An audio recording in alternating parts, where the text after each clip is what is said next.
Lord be with you. And with your spirit. A reading from the Holy Gospel according to Luke. Glory to you, O Lord.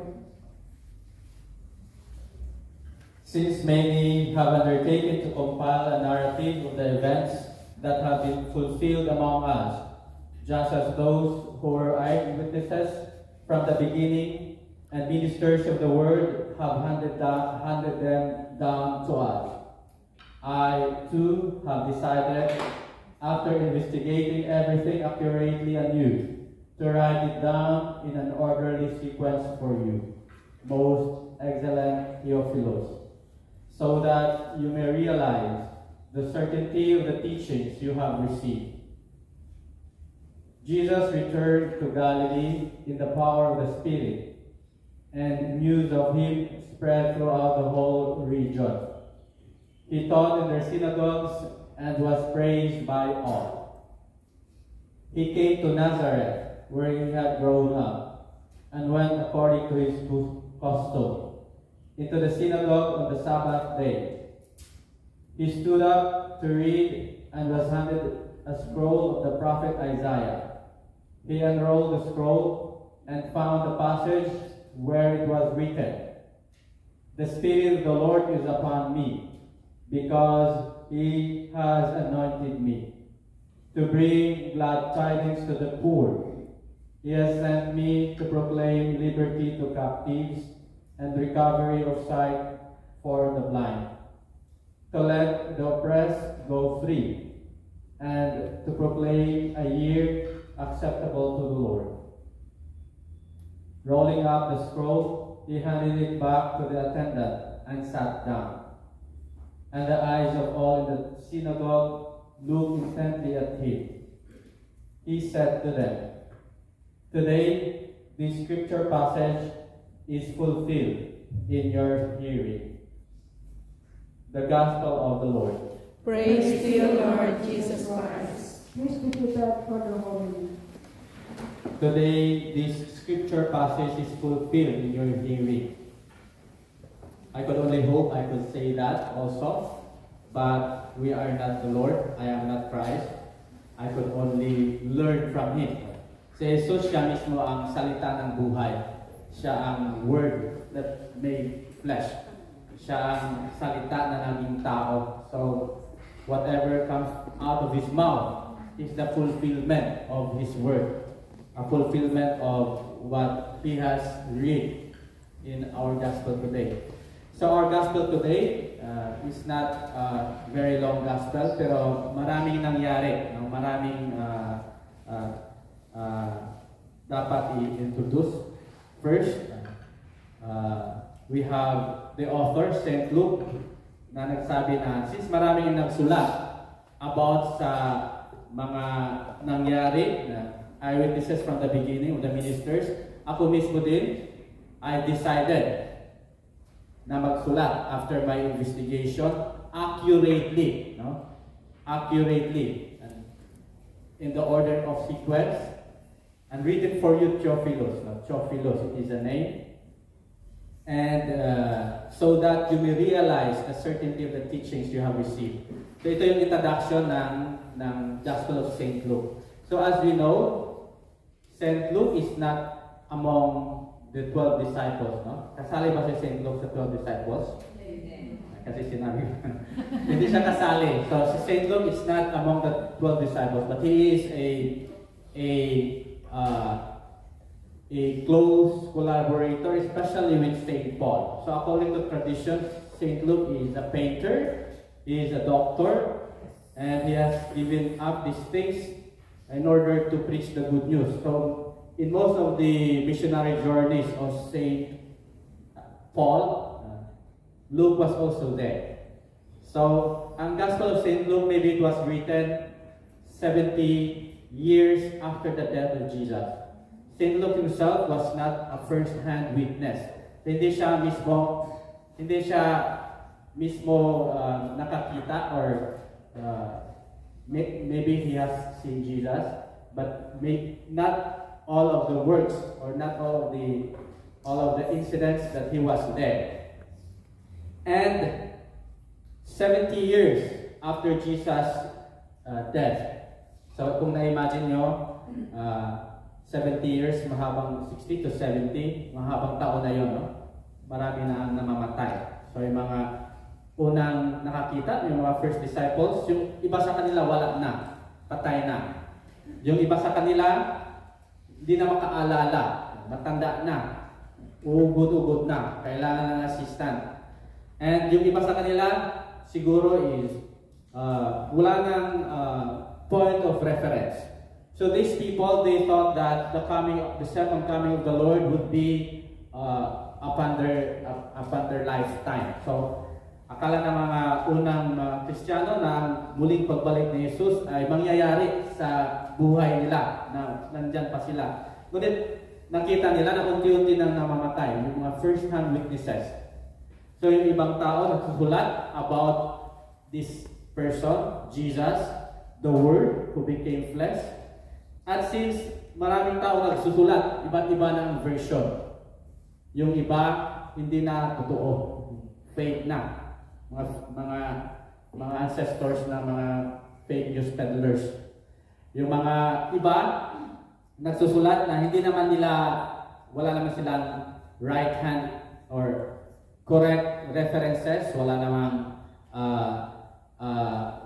accuracy, hindi naman sila nag-investigate. Kung minsan narinig na nila, basta makapagsulat lang. Tulad ng mga ngayon din na basta makapag-content lang, mahimasabi ka lang. So nangyari din yan in the time of the first Christians. So this was concerning because if everyone will write about something and then different versions, so ano ang tama? Which is true? Ano yung mali? So everyone should have the same reference. Kaya si Saint Luke, who maybe after his experience with his missionary experience with Saint Paul, and it was also believed that Saint Paul was among the 72 disciples who were sent. So sinabi niya, I investigate everything accurately according to the sequence and handed them out to you. Hindi lang basta nagsulat, nag-investigate din siya, nanap ko na bang totoo. Hindi lang basta may masulat, may malagay, may post. Mahala na kung anong reaction, basta may views. Not like that. So, St. Luke accurately and investigate, handed it over to you, Theophilus. Theophilus is a common Greek name, but it also means deeper than that. Theophilus is from the Greek words theo, that's why we have theology, which means God, and philos, which means lover or to love, to like. Philos, that's why we have philosophy, lovers of wisdom. Philo and Sophia, Sophia is wisdom. Philosophy means lovers of wisdom. So when you say Theophilos, that means lovers of God, to those who like God, to those who follow God. So when he addressed this book to Theophilus, it means it is addressed to all the people who loves God, to the disciples of the Lord. So this is the audience of St. Luke. So kung naalala niyo, St. Luke is also the author of the Acts of the Apostles, kung saan nirecord niya ang mga events in early Christianity. Now, from that first part, we jump to the part where Jesus returned to his hometown, Nazareth. So, alala natin si Jesus, pinanganak sa, akala ko sabihin yung Nazareth. So, pinanganak siya sa Bethlehem, and then, lumaki siya sa Nazareth. That's why he's called the Nazarian. So, nandoon yung hanapbuhay ng kanyang ama, at doon siya lumaki. So, kilala siya sa lugar na yon ng mga kabataan niya. Ay mga kakilala niya. As you have known, sa atin, experience natin, we always look forward, no? Na umuwi sa baryo natin, sa ating village. Palaging pinaghahandaan natin ang pag-uwi natin sa ating sariling lugar. Iba pa rin ang feeling, iba ang pagkain, ang lasa ng pagkain sa atin na hindi matutumbas ng, let's say, ng ilang ulit pang yamcha dito. Iba pa rin ang lasa ng uta na Bisaya kisa sa sabaw na lauoy. Ginamos and all these local foods that we have, they cannot compare. They will not be compared. Even how delicious the food in the place where you are a stranger. It's the same with Jesus. He was looking forward to go back to his own hometown in Nazareth. And as was his custom, nagsisimba siya because he was Jew. And he read this gospel of Isaiah, the prophet Isaiah. So, ang sinabi, the Spirit of the Lord is upon me because He has anointed me to bring glad tidings to the poor. He has sent me to proclaim liberty to captives and recovery of sight to the blind, to let the oppressed go free, and to proclaim a year acceptable to the Lord. So, ito sinulat to ni Isaiah matagal na before the time of Jesus when they were under exile. And Jesus said, upon reading this, now it is fulfilled. That indeed, there is a glad tidings to the poor, and that there will be liberty to the captives, and sight to the blind, free to those who are oppressed, and a year acceptable to the Lord will be given. So, mga tao na gulat. Only someone with authority could say that upon hearing, these words are fulfilled. And only Jesus could say that. So nagulat ang mga tao kasi kilala naman nila si Jesus. Ito yung kasama nating naglaro ng kabataan natin. Ito yung palaging naulit maglaro sila. So si Jesus was with them. Jesus was with them. They know Him. They know their family. And even if they were surprised, they could not accept that someone they know so much could say these things. So maski gulat na gulat sila, they were impressed. And if we continue to read this, they did not accept Jesus. They do not accept His words. And in fact, He was rejected and sent away from their midst. Jesus has to walk out. So ngayon, ito yung challenge for us who are being preached. Sa first reading, we have this Ezra from the book of Nehemiah. Nangyari din yan during the exile, where the Israelites, they were exiled to Babylon. At that time, they cannot hold masses, that prayer service like we do. They do not have priests, they do not have kings, they do not have temples, which are important to the Israelites for a long time. And then the priest Ezra, after sometimes when they were banished in the land of exile in Babylon, they discovered this book of the law. At binasa nila, similar to what we are doing until now. So this was done during the exile, many years before Jesus' time, and it is still the same format as what we are doing until now. So that's how strong our traditions are. So binasa yung scroll, which is the Bible. And then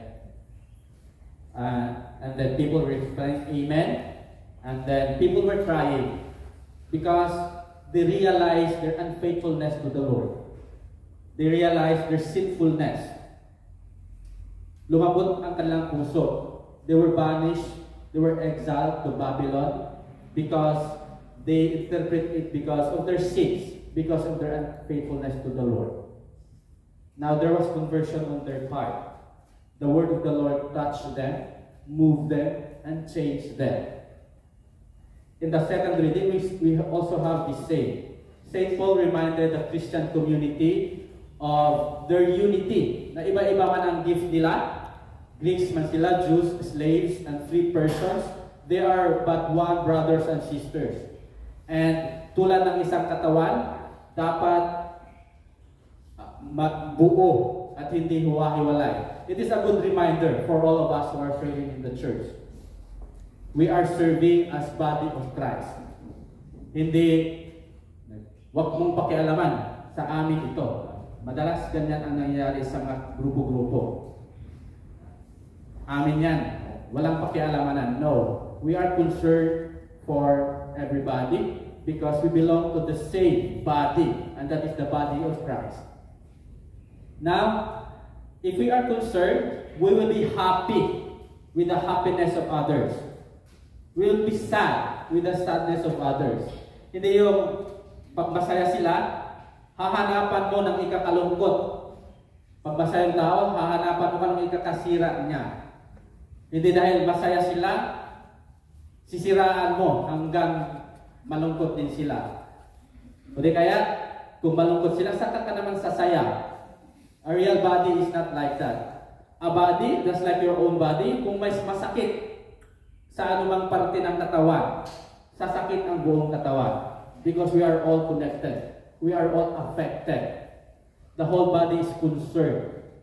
And kung masaya ka, buo ang kasayahan mo. Ganon din ang challenge ni St. Paul to the community of the Corinthian community. Kasi at the start of their community, iba-iba, may Jews, may Greek, may mga slave, may free person, may mga babae matanda. Naturally, there will be divisions among them. And St. Paul wanted them to realize that you are one body under the Lord. All of you are part of the same body of Christ. May it be the same for us. May it be a great reminder for us. We are but parts of the body of Christ. May we be faithful to that, because we are not counted individually, but as part of the same body. Now, going back to Jesus, proclaiming this liberty to the oppressed, glad tidings to the poor, sight to the blind, and acceptable prayer, acceptable year of the Lord. This acceptable year of the Lord is actually the Jubilee year that we are celebrating this year. Now, it is our challenge as Christians and as believers of God to be the same. Since we are the body of Christ, since we continue His work, we are the feet that reach out, that go to others, so that others will also hear the good news of the Lord. We should be the mouth that proclaims the good news. We should be the mouth of Christ. And we should be like God, like Jesus, who goes out. No? It is through our feet, it is through our hands that will continue to bless. It is through our mouth that continue to proclaim. This is our challenge, especially today, na maraming paraan ng pagpapalaganap ng Ebanghelyo ng ating kaligtasan. Ngunit sa kasamaang palad, hindi natin ginagamit ng maayos. Maraming mga fake news all around, and people, when they say things posted online, they will take it as something true. Now let us not be part of spreading fake, spreading things that are not true. Let us also be aware, maging mapagmasid, maging critical. Not everything that we read online should be taken as true. Tulad ni St. Luke, mag-investigate, magtanong, mag-research, bago mag-share. At tayo mismo, dahil tayo ay naniniwala at tayo din ay mga Kristiyano, gawing channel, gawing paraan ang ating mga nilalagay online for people to get to know Jesus even more, to get to love Him even more, and follow Him even more. Today, as we celebrate the Jubilee year, a Jubilee for the world of communications, for all this year there are Jubilee celebrations, and for 3 days, it is dedicated for the world of communications. It is the Jubilee for the journalists, for the writers, for the content creator, for all those who are in the world of communications. As we join them, let us also embrace our role as the body of Jesus, who continue to proclaim Let us be this mouth who continue to give blessing, who continue to say, to share the good news. Let us be his hands who continue to reach out, and feet who continue to go and proclaim the good news. May through us and in our doings, we could also say, today, this scripture passage is fulfilled in your hearing. Amen. Amen.